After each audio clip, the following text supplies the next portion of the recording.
এবং এই সংবিধানকে যদি আমরা নতুন করে না সাজাতে পারি তাহলে আমরা মনে করি একটি গণতান্ত্রিক রাষ্ট্র যেভাবে হোক নির্বাচন হোক না কেন আমরা পাবো না।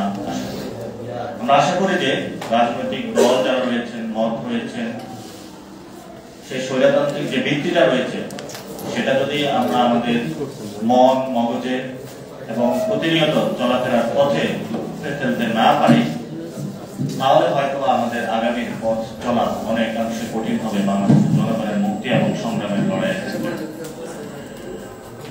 আমরা মনে করি বর্তমান সময়ে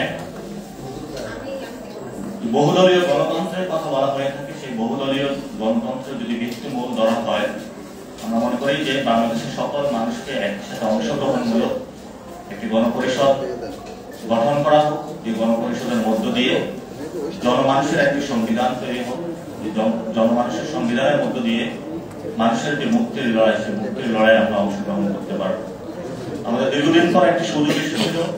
1947 সালে আমাদের একটি ভূখণ্ডের লড়াই ছিল, 71 সালে একটি জন আকাঙ্ক্ষার লড়াই ছিল, কিন্তু প্রত্যেকটি লড়াইয়ে আমাদেরকে পরবর্তীতে বিভিন্ন দল গোষ্ঠী পক্ষ যাদের কাছে আমাদেরকে দলদাস হয়ে বাধ্য হয়েছে। এবং আমাদের সামনে 1990 সালে একটি সুযোগ এসেছিল।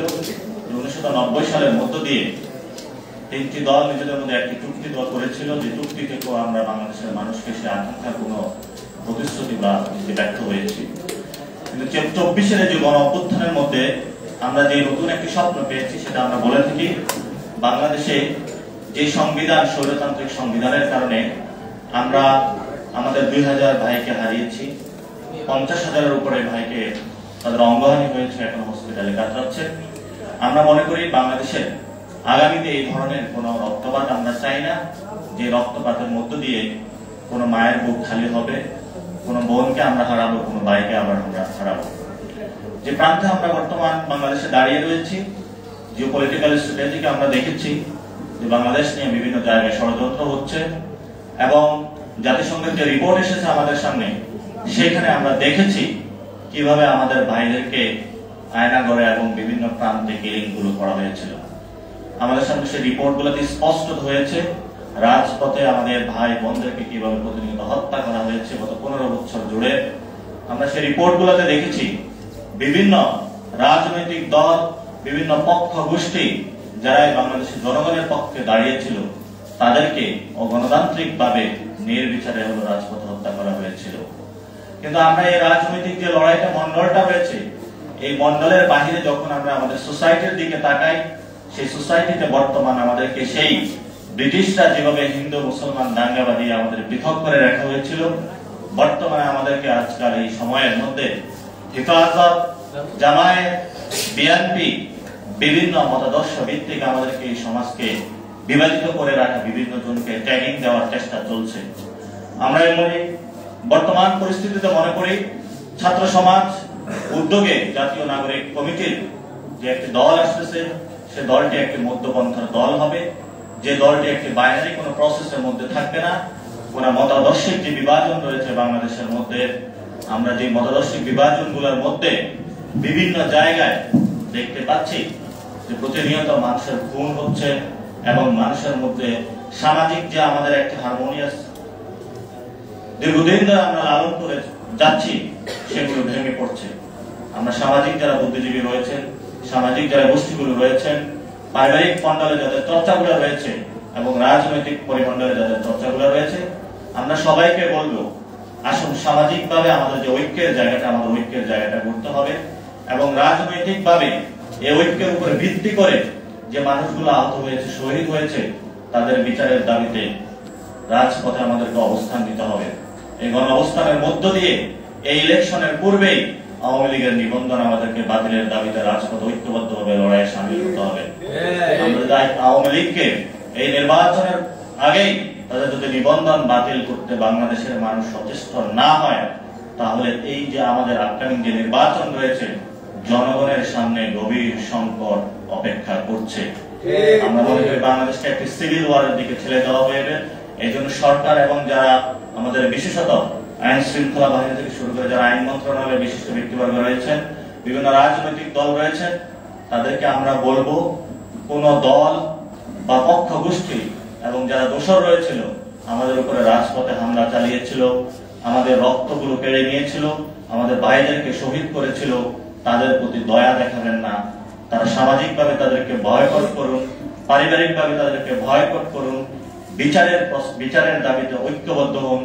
বাংলাদেশের আওয়ামী লীগের একমাত্র সমাধান হলো তাদের বিচার প্রক্রিয়ার মধ্যে যেতে হবে, এবং বিচার প্রক্রিয়ার মধ্যে দিয়ে গেলে যারা খুনের সাথে সম্পৃক্ত ছিল, ইতিমধ্যে আমাদের সামনে অনেকগুলো ইন্টারন্যাশনাল ফোরামের রিপোর্ট এসেছে, সেই রিপোর্টগুলো অনুযায়ী তাদেরকে দ্রুত বিচারের আওতায় আনতে হবে।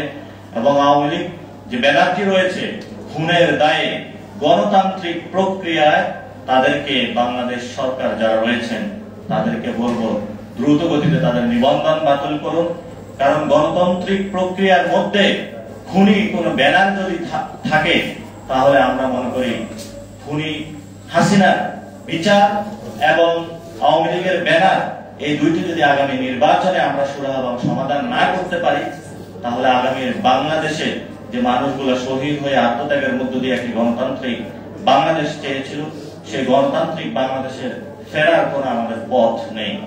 এজন্য আমরা বাংলাদেশের যে রাজনৈতিক দলগুলো রয়েছেন, বড় দল, আজকের এই দিবসে দাঁড়িয়ে আমাদের সেই শপথ হোক যে আমরা আমাদের যে স্বৈরাচারী ভিত্তিমূলগুলো রয়েছে পারিবারিক সোসাইটিতে এবং আমাদের যে জিওপলিটিক্যাল স্ট্র্যাটেজিক জায়গাগুলো থেকে আমাদের বিভিন্ন ফরেন ইন্টারভেনশন গুলা, তাদেরও যে একটা স্বৈরাচার মনোবৃত্তি আমাদের উপরে প্রতি মগজে মননে আমাদের কালচারাল জায়গা থেকে আমাদের উপরে চেপে বসেছে, যদি আমরা এগুলো প্রতিহত করতে না পারি, তাহলে আমরা মনে করি বাংলাদেশের যে স্বাধীনতার মুক্তি সংগ্রাম আমাদের শুরু করেছিলাম সেই 1947 সালে, 1971 সালের লড়াই, 90-এর লড়াই, 24-এর এই লড়াইয়ের মধ্য দিয়ে যদি আমরা আমাদের কাঙ্ক্ষিত স্থানে পৌঁছতে না পারি, তাহলে এই লড়াইটা ব্যর্থ হবে মনে করি। এজন্য আমরা সকল রাজনৈতিক দল, সরকার সবাইকে আহ্বান জানাবো, আগামীকালকে একটা প্রোগ্রাম রয়েছে, যে প্রোগ্রামের মধ্যে একটা ঐক্যমত কমিশন গঠন হয়েছে, যে ঐক্যমত কমিশন গঠনের মধ্য দিয়ে সংস্কারের যে প্রস্তাবনাগুলো আছে যেগুলো নিয়ে বিভিন্ন রাজনৈতিক দলের সাথে সরকার মত বিনিময় সময় করবে।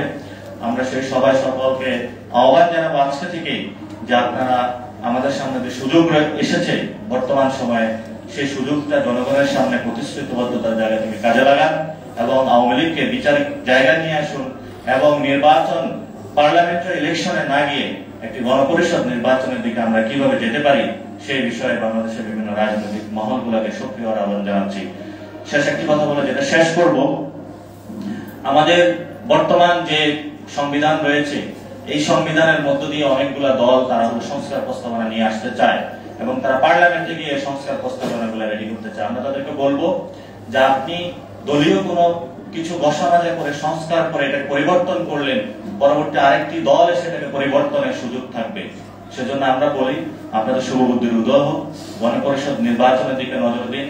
ছাত্র জনতার যে রাজনৈতিক দলটি এই মাসে জনগণের সামনে আসবে, আমাদের রাজনৈতিক লড়াই হবে গণপরিষদ নির্বাচন, আমাদের রাজনৈতিক লড়াই হবে একটি নতুন সংবিধান, যে লড়াইয়ে বাংলাদেশের আনাচে কানাচে পথে প্রান্তরে আমরা ঘুরে বেড়াবো, বাংলাদেশের মানুষকে ঐক্যবদ্ধ করব।